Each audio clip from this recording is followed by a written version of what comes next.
Database के लिए structured query language जो हम कल वाले लेसन में देखेंगे, और रिलेशनल अलजबरा जो है ये एक नॉन प्रोसीजरल लैंग्वेज है। ठीक है, तो रिलेशनल अलजबरा की कुछ सिंबल्स हैं, उनको हम समझ लेते हैं रिलेशनल अलजबरा को।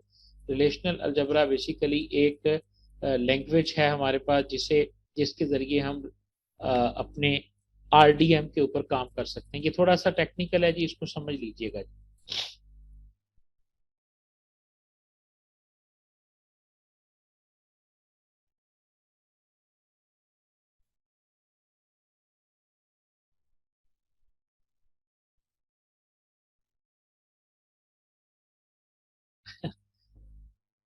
सिमेंटिक से मुराद यहाँ पे सिंटैक्स होता है मदीहा, सिंटैक्स। ओके, कि इनका सिंटैक्स जो है वो क्वाइट टफ होता है और इनका सिंटैक्स जो है ये थोड़ा सा आसान होता है। जिस तरह एक लैंग्वेज का सिंटैक्स नहीं होता, यानी सिमेंटिक्स जो होते हैं ये equal to, semantics is equal to character set plus syntax. किसी भी लैंग्वेज में जो कमांड्स होती हैं और उन कमांड्स को लगाने के जो रूल्स होते हैं, उन दोनों को मजमूई तौर पर हम सिमेंटिक्स कहते हैं। ठीक है, तो नॉन प्रोसीजरल लैंग्वेज के जो सिमेंटिक्स हैं वो इजी हैं, जबकि प्रोसीजरल लैंग्वेज के जो सिमेंटिक्स होंगे, सिंटैक्स होंगे, वो थोड़े से टफ होते हैं। ठीक है, ये बात यहाँ पे लिख रहा है। ये कॉमन वर्ड है हमारे पास प्रोग्रामिंग के हवाले से या लैंग्वेजेस के हवाले से। ठीक है, अगर आप यहाँ पर इसके सिनोनिम्स भी देखें,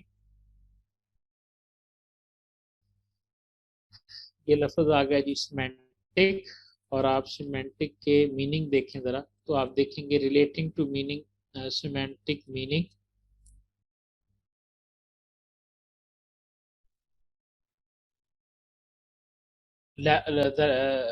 किसी भी लैंग्वेज की जो लॉजिक होती है उसको हम कहते हैं कि ये उसके सिमेंटिक्स हैं। ठीक है जी, ये लास्ट पे अब कीजिएगा जी। Okay okay, that's why you may ask Mareeha, it doesn't mean कि आपने गलत पूछा है, अच्छा किया है। मैंने एक परसेप्शन के साथ इसको बयान नहीं किया कि कॉमन वर्ड है तो हो सकता है, लेकिन आप पूछ सकते हैं जी माइन्यूटली। यहाँ पर हमारे इकट्ठे होने का मकसद यही है, वरना पढ़े हुओं को पढ़ाना मकसद थोड़ी है। आप सारे पास्ट कैंडिडेट डिग्री होल्डर्स हैं, आपको मैं पढ़ा नहीं रहा हूँ, मैं आपको रिवाइज करवा रहा हूँ और वो चीज़ें बता रहा हूँ कि जो थोड़ी अहम हैं इस पर्टिकुलर जॉब के हवाले से या टेस्ट के हवाले से। अब आगे देखें जी, रिलेशनल अलजबरा को आपने लाजमी देखना है जी, इसको छोड़ना नहीं है आपने।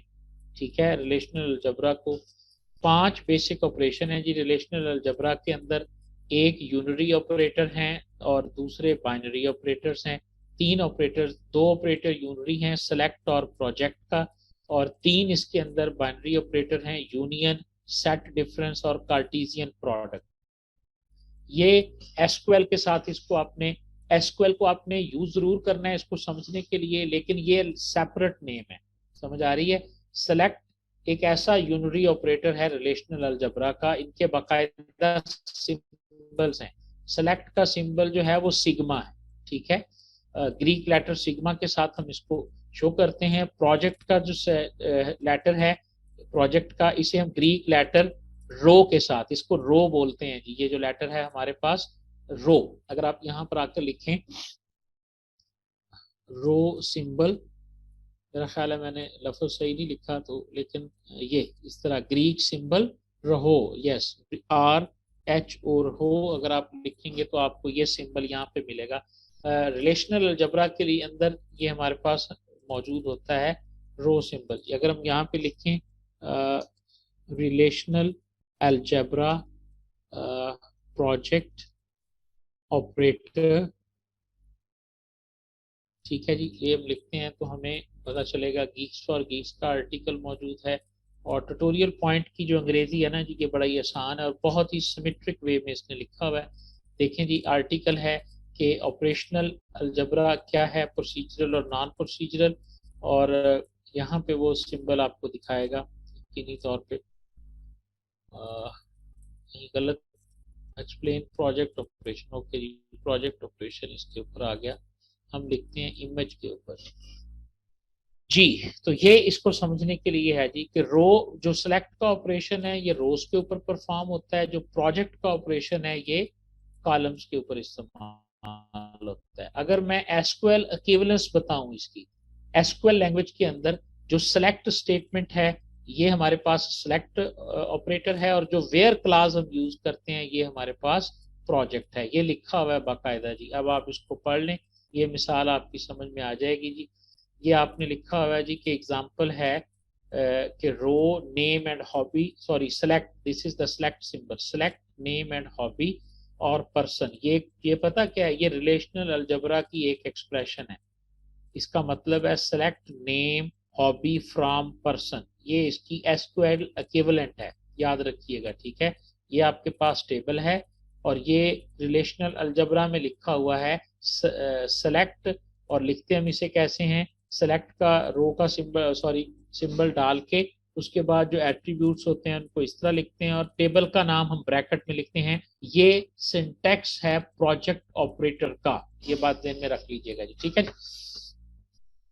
ओके जी, वेरी गुड तंजीला, अगर सिंपल है तो आप इसको आसानी से समझ सकते हैं और कॉलम वाइज आप इसको देख सकते हैं, ठीक हो गया जी। तो ये हमारे पास कुछ रिलेशनल अलजबरा के हैं। अब हम इसको मजीद थोड़ा सा देख लेते हैं जी। उसके बाद इसके अंदर यूनियन का ऑपरेटर है जिसका लेटर जो है वो यू है। इंटरसेक्शन है, जो इंटरसेक्शन का सिंबल आम सेट थ्योरी के अंदर आपने पढ़ा है, वही सिंबल इसके अंदर भी मौजूद है, और मीनिंग भी सेम है, मीनिंग भी 100% सेम है। यूनियन ऑपरेशन का मतलब क्या है कि जिसमें आपके पास कॉमन एट्रीब्यूट्स भी आएंगे और नॉन कॉमन एट्रीब्यूट्स भी आएंगे। इंटरसेक्शन का मतलब है कि सिर्फ और सिर्फ कॉमन जो रिकॉर्ड्स और एट्रीब्यूट्स होंगे सिर्फ और सिर्फ वही आएंगे, ठीक है जी। ये हमारे पास कुछ ऑपरेशंस हैं, सेलेक्ट, प्रोजेक्ट और इसी तरह यूनियन। इनके नाम आपको याद होने चाहिए, इनकी नोटेशन आपको याद होनी चाहिए, ठीक है जी। ये सेलेक्ट के लिए सिग्मा है, प्रोजेक्ट के लिए हमारे पास रो ऑपरेशन है। मजीद आप यहाँ पर इसकी एग्जांपल्स देख सकते हैं, अगर हमें कोई नजर आती है तो ये एग्जांपल देखें। इसके ऊपर हमने लिखा हुआ है जी कि ये प्रोजेक्ट है, सुपर्ब लिखा हुआ है, स्टूडेंट लिखा हुआ है, तो इसमें से सुपर्ब कॉलम जो है वो आपको रिट्रीव किया जाएगा। अगर मैं कहूँ कि इसकी इक्विवेलेंट एसक्यूएल क्या है, तो इसकी इक्विवेलेंट एसक्यूएल है select superb from student, okay. इसी तरह आप इसको देख लें जी, ये आपके पास लगा हुआ है जी, ये आपके पास सिग्मा वाला ऑपरेटर है, ये एम्प्लॉय का टेबल है। इसको जरा रीड करें जी, ये क्या है। इसका मतलब है select name from employ where salary greater than 8,000, ठीक है जी। ये देख लें मैं किस तरह से पढ़ रहा हूँ इसको, कि ये हमारे पास जो है ये सेलेक्ट ऑपरेटर है, ये प्रोजेक्ट ऑपरेटर है, और इस तरह इसको लिखा जाता है जी, ठीक है। Select name from employ the table name and where salary greater than equal to 8,000। तो ये थोड़ी सी नोटेशन, इनके नाम, इनके नंबर और इनकी यूटिलाइजेशन आपको पता होनी चाहिए। सेलेक्ट किस पे अप्लाई होता है, और हमारे पास जो रो ऑपरेशन है ये किस पे अप्लाई होता है, सर यूनियन ये इस कौन तरह है, हम किस जगह पे लिखते हैं, सेक्शन कौन है। ये इन सिंबल्स के हाँ जी, साथ?